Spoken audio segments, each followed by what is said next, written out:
We start with breaking news in Aurora and Denver. A heavy police response to reports of a bank robbery and hostage situation near Isle of Havana. Investigators taking statements from dozens of witnesses earlier today. 7 News reporter Lance Hernandez is working this story and has been all day. And Lance, despite those initial calls, it's still not clear exactly what police are dealing with.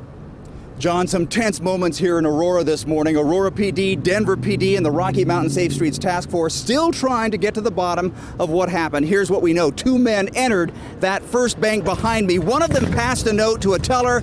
That's when police were called.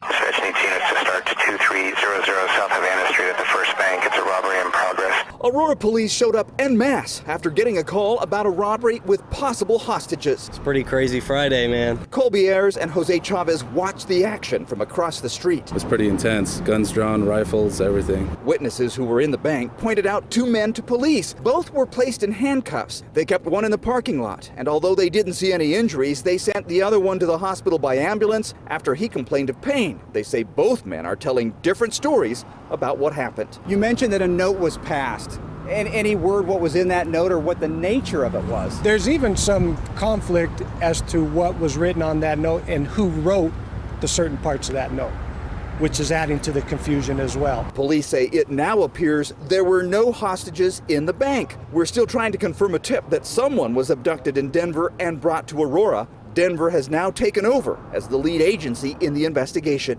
I don't know what to say other than this is extremely confusing. It could take some time to sort out.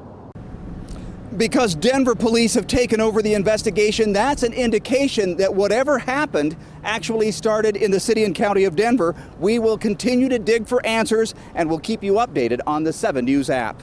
Live in Aurora, Lance Hernandez, 7 News.